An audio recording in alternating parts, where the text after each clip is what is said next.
Yes, welcome back, everybody, to another edition of the Jungle Show. We are back here on Auburn's Daily's YouTube channel and Twitch live stream to discuss Auburn basketball, just like we are after every single game. This one we had to wait after two games. This past week, Auburn goes 0-2 uh, in two struggle-filled games, especially three of the four halves played. We'll talk about that here in a minute. Auburn loses to Texas A&M by a score of 79-63, ending their home winning streak. That's the longest in the country. And then they go and lose at West Virginia in Morgantown by a score of 80-77. To do that and to talk about it, I brought in my dad and co-host again. Dad, what are your initial thoughts? Taking in the Texas A&M game, or the West Virginia game as well. Auburn goes 0-2, drops. We'll probably be talking about dropping out of the top 25. So assuming when this goes live, we'll know what the top 25 is, even though that doesn't mean any crap at all. But after what you saw in these four halves of basketball, what are your initial thoughts? Get rid of all the players, fire all the coaches. Oh wait, I'm sorry. I was supposed to be channeling Auburn Twitter. No. Yeah. I thought we should have won the Texas A&M before the week. I thought we would win Texas A&M game. I thought the West Virginia game was going to be a struggle. It's on the road. It's the loudest crowd we've played in front of. They're a very good defensive team. I had no idea that we would not be able to guard the point guard for Texas A&M at all. Yeah. And then I had no idea that the kid at West Virginia would remember what Derek Hall did to him last year and go off on us. Yes, in these two losses, just like you mentioned, Auburn had players who against them went for Tyrese Radford went for 30 points, and Eric Stevenson went for 31. And they did it in two completely different ways. And we'll talk about that when we talk about the games. But before we talk about that, just want to remind y'all that this video is sponsored by NordVPN. Staying safe online is an ever-growing difficulty, and you could be exploited by hackers. NordVPN allows you to change your IP address, making you harder to track and secure your privacy. NordVPN is giving Auburn Daily listeners and readers a special deal. Check out the link in the episode description down below today. And check out NordVPN. Auburn needed some security after these two games. And we may want to change our IP address. No kidding. Yeah, this could be – it was a struggle. So first talking about the Texas A&M game, of course, this past Wednesday, Auburn just gets dominated from start to finish in this game. Outside of the first minute and a half, it was 10-2. This was Texas A&M's basketball game the entire way, and it was obviously led by the guy we mentioned just a minute ago, Tyrese Radford. 30 points, went 8 of 17 from the field, 3 of 7 from the three-point line, 11 of 12 from the free throw line. He had 9 rebounds and 2 assists as well. A dominating performance, proving that he is one of, if not the best point guard in the SEC right now. Auburn had absolutely no answer for not only his step-back three, but a straight-line drive.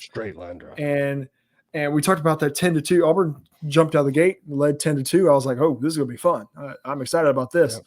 And from then on, A&M just kept making shots. And they were outside shots. They were well-guarded shots. And then it got to a point at the end of the first half where they just started straight line driving down the slot and just laying it up and layup. And they got layup after layup after layup. And they had the guys that made those plays, especially Tyrese Radford and Taylor as well. So something needs to be fixed defensively for Auburn, because he wasn't just straight line driving on Wendell. He was doing it to Zepp. He was doing it to KD, who are two of the best on-ball defenders. He was doing it to everybody guarding. He was doing it to Allen. He was doing it to everybody guarding him. Was just getting straight line driven by, especially Radford, but everybody out there for Texas A&M. Something's got to be fixed defensively. What can Coach Bruce Pearl and the staff go and talk about with this game and the West Virginia game as well to fix these defensive problems? Because you can't have 79 points scored on you and 80 points scored on you in these games and expect to win. So Bruce Pearl made a change Yeah. in the Texas A&M game that Went to worked. zone. Yeah. We went to zone. It stopped the driving. We didn't stay in it the whole second half, which surprised me a little bit. All right, so before in our last show, we were talking about Wayne Green being the best point guard in the SEC. We He were was proved playing wrong. like it. Yeah. We were proved wrong. And the very next game, the best point guard in the SEC played in Auburn's gym, but he was wearing Texas A&M colors. Yeah. That kid, he wasn't driving to pass like a lot of point guards do. Yeah. He was driving and challenging our bigs at the rim and whipping them. Yeah. And so what do you do about it? You either play a much softer man to where you're not all the way up on people, or you play zone. Yeah. They went to that 1-1-3 that they play where they jump the first pass and go to kind of a 2-3, and then they have another pass or two. They seem to play matchup, which I'm fine with. It worked. We got several stops in a row. Back in the game a little bit. We're not really built to come back from large margins. At least that's what I thought. And then we played in the next game. We did come back from a large margin, but usually you need to hit some threes to come back from that type of a margin. Yeah. I'm going to prove myself wrong in the next game. But we've got to be able to, I know he doesn't like to play zone. I know I hate watching Syracuse play zone because I think they're the easiest team to beat. Yeah. But at some point, the straight line drives have got to stop. Yeah. And it's not like you said, it's not like Zepp is a bad defender. He's an elite defender. Yeah. KD is an elite defender. We were talking in the last podcast that Wynn's become a much better defender. Yeah. Allen is an elite defender. And I say that, but then I watched that Texas A&M game and none of them were elite defenders. Elite defenders don't get driven, like you said, from the slot to the basket anytime they wanted it. Yeah. I like Buzz Williams or whatever his name is. He's a great defensive player. I like their coach. Yeah. He does play defense. But he didn't have to draw a lot of stuff up. He just said, hey, point guard, they can't stay in front of you. Just go to the bucket. And that's what they did. And they whipped us on our floor by doing that. And it was not fun to watch.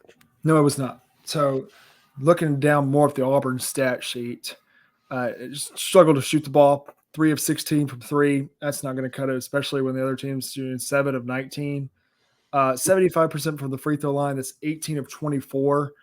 You make I'll take that 4 or 5. You make 4 of those 6 misses. When you cut it to 8, you actually cut it to 2.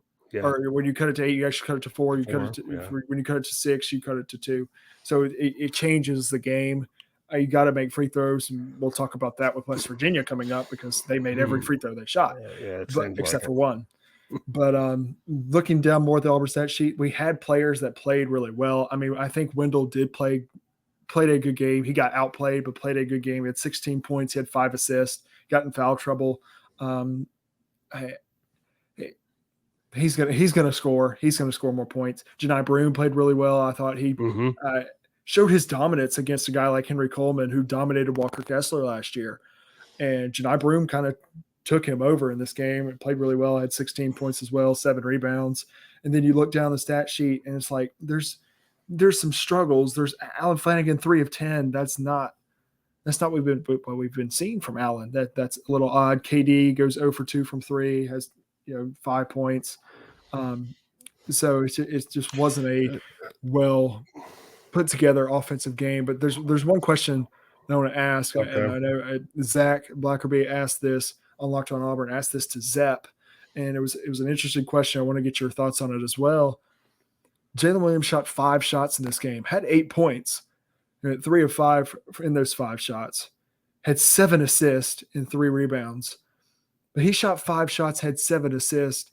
I love that he is, getting guys involved. I love that he is not selfish. I love that and he's so good at it. He had 7 assists. He's a great passer. He's a great rebounder. He is a great He does passer. everything. We call him the Mhm. Swiss Army knife for a reason. Mhm. He's got to shoot more than 5 shots. He has He's to the get best more than player five. on the team. He's got to shoot more than 5 shots. He has to get more than 5 shots. Yeah. It's not that simple because Bruce even said, I think after the game, that he really appreciated the way Jalen played, passing the ball and playing unselfish. And I understand that, and I don't want selfish players. Yeah. But Alan Flanagan went 3 of 10. Jalen Williams went 3 of 5. Jalen's got to get 10. At least. Jalen needs to be shooting the ball 15 times a game. Yeah. He's gotten a little cold from 3. Yeah. And that's just that'll come. He's still our best 3-point shooter. He's got to shoot it more than 5 times. Yep. And some of that's on his teammates not getting the ball in the right spaces. Agreed. Some of that's on him. Yeah. We run and Buzz had this completely scouted. Yep. We run the flex cut with Jalen setting the screen on the back on the cut on the baseline, and then that screener, usually Jalen, rolls right into the middle of the lane, and that's where we're looking. Yep. We're looking for that pass for Jalen to get it with a little left-hand hook shot. Buzz had seen that play and over hedged that. Wouldn't let us throw that pass. Yeah, played it really, really well. He played it perfectly, and we didn't have an answer for that. Yeah. There's got to be an answer for that. Whether Jalen, if he sees that, post him up and swing the ball around and dump it into him. Yeah. Or I don't know, but that was one thing I noticed was we're not going to get the ball to Jalen as much. If other teams have seen that, yep, it's not hard to scout that.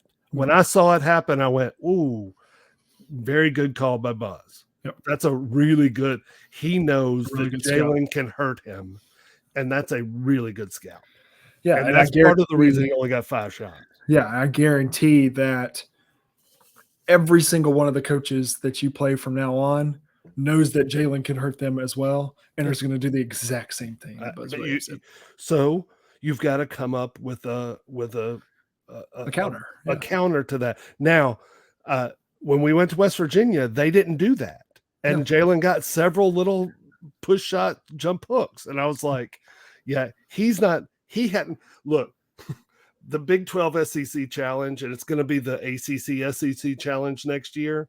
I don't like it right in the middle of the SEC schedule. And I'm sure that what's his name up in West Virginia doesn't like it in the middle of his Big 12 schedule because he hadn't taken the time scouted Auburn.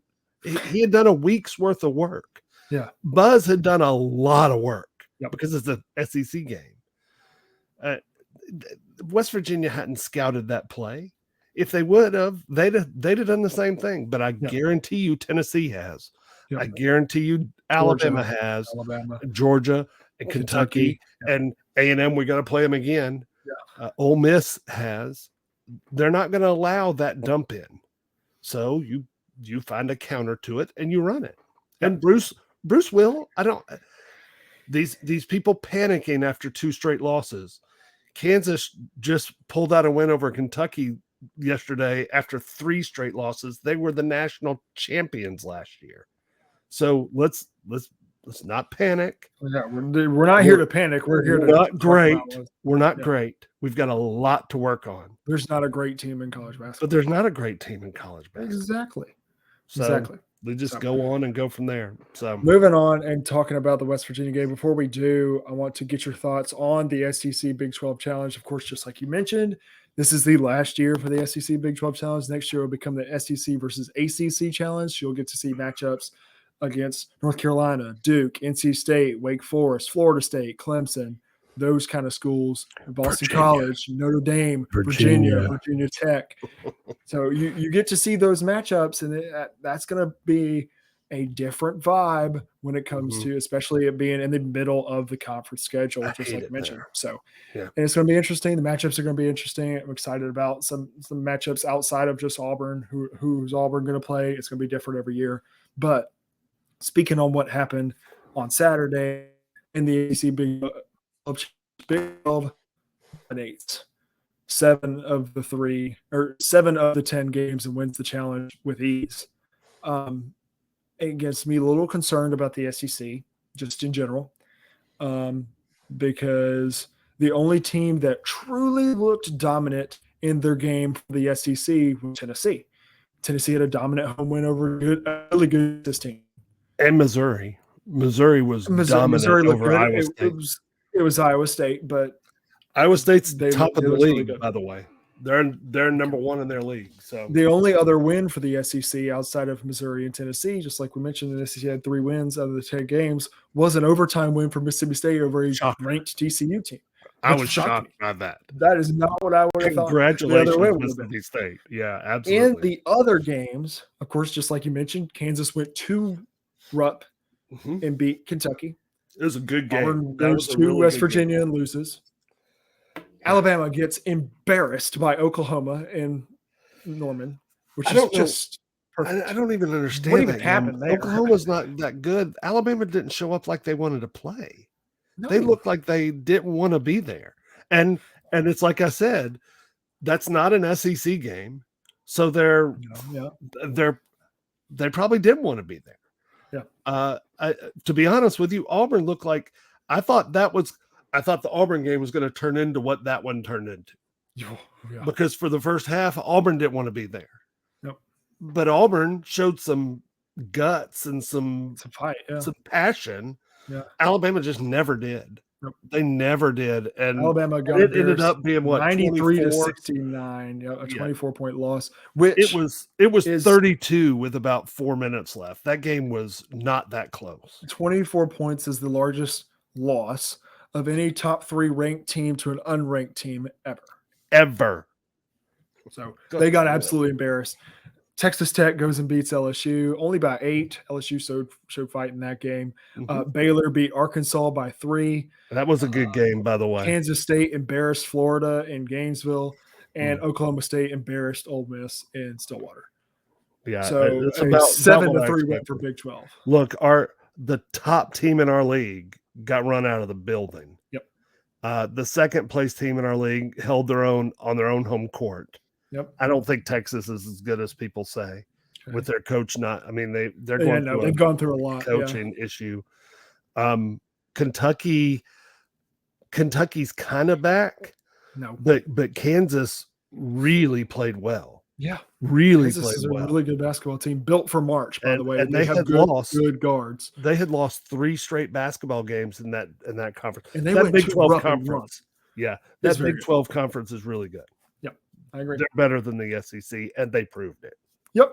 So. That's the point to make right there. But let's talk about this Auburn-West Virginia game. Auburn loses 80 to 77 with a Wendell Green air ball at the buzzer. Obviously, that's I didn't expect that shot to go in. I was really wanting it to, but Yeah. So let's talk about the first half, because this is a tale of 2 different halves, and we'll be as quick and as swift with this as we can. Auburn loses the first half by 16 points, goes into halftime down 45 to 29, and it was not that close. No, it wasn't. Auburn was really lucky this was only 16. A dominating first half performance by West Virginia. Eric Stevenson, who had 31 in the game, had 13 in the second half, or 13 in the first half, 4 threes. Every shot that guy shot, it was going in. The only he hit a fall away 3 with 2 guys on him as the shot clock was running down. Yeah, from about the timeline.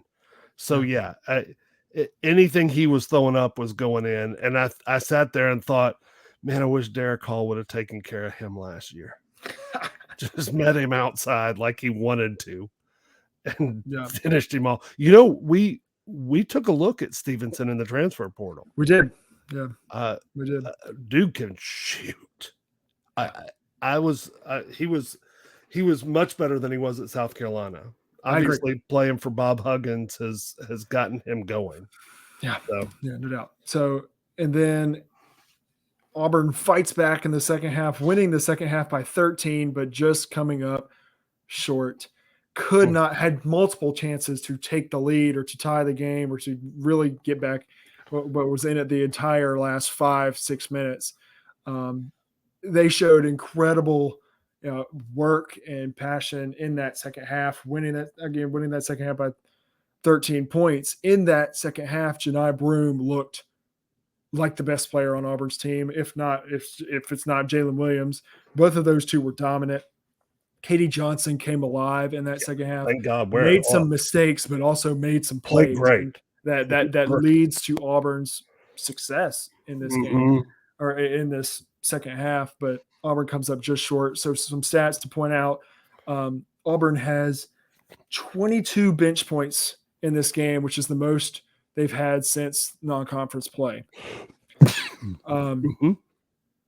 10 from Katie Johnson, 7 from Trey Donaldson. Trey played a great game, by the way. Trey played absolutely outstanding in that, especially in the second half down the stretch. Leo Berman hit a 3 and Dylan had a dunk. So looking at the stat sheet, obviously the best player looks like Jalen Williams. But who had the most impressive performance in this game? I'll narrate it down. Who had the most impressive performance coming off the bench?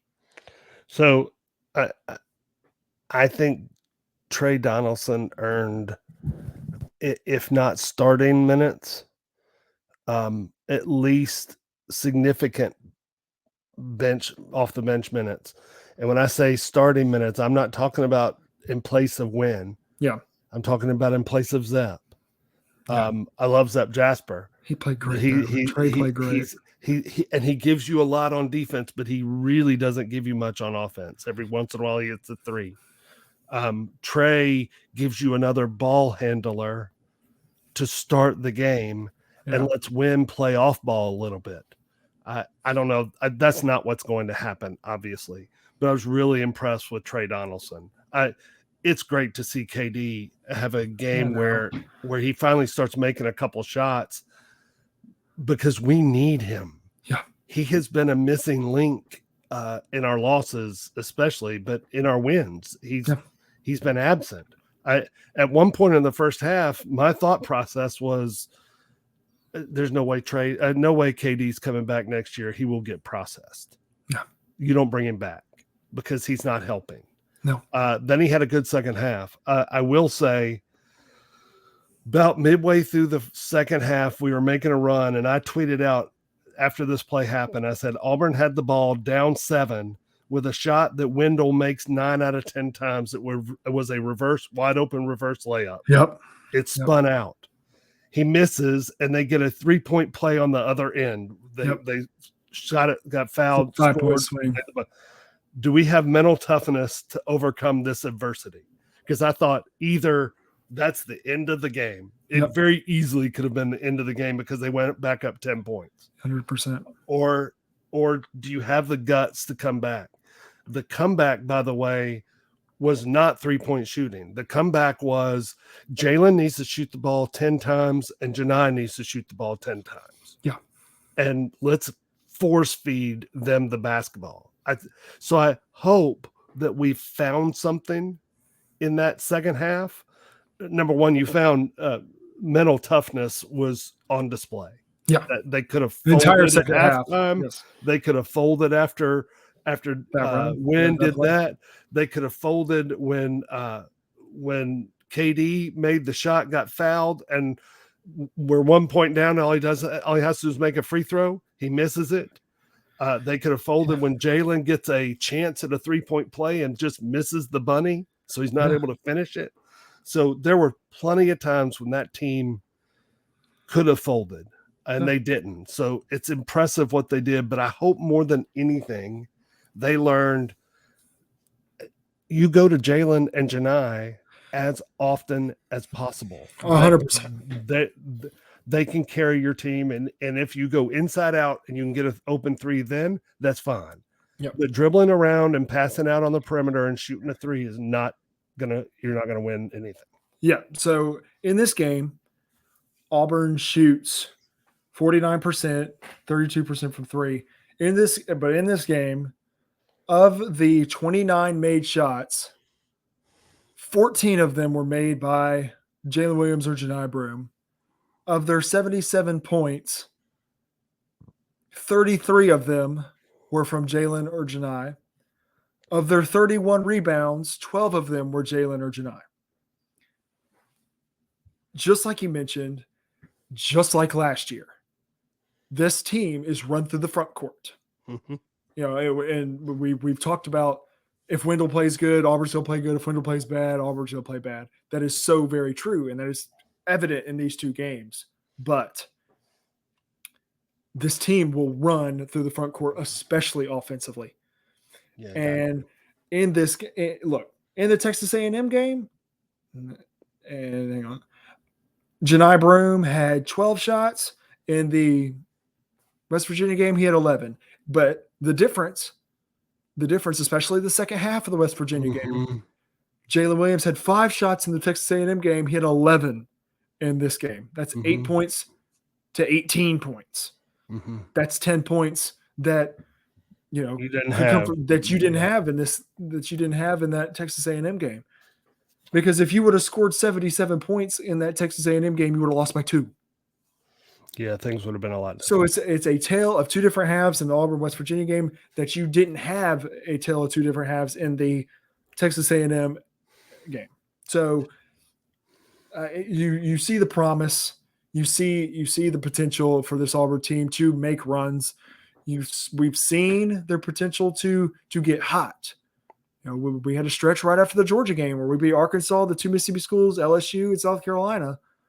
That 5-game win streak was really, really good. We were playing our best basketball. Can this team overcome these 2 losses, build on the second half against West Virginia, and go into the toughest February I think I've ever seen in an Auburn basketball schedule?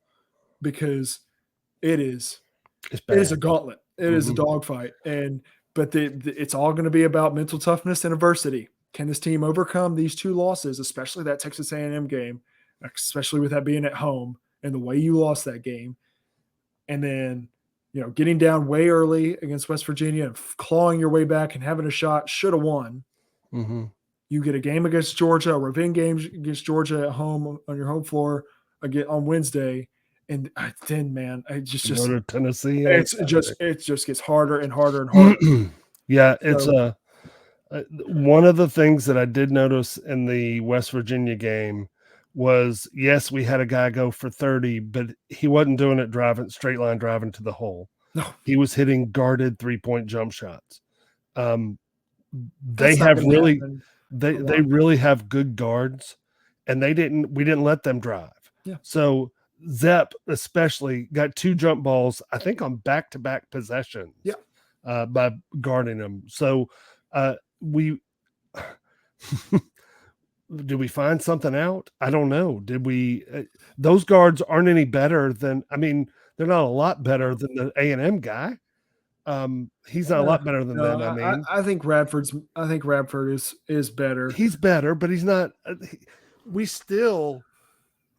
were giving up easy drives to Radford. We didn't give up that against this. They just made every shot. They just made everything they looked at. And especially the Stevens. Look, most of the time we had him guarded. There were a few times when we lost him and he buried us for it. But there was a shot he made. We had cut it to 1. We made a run.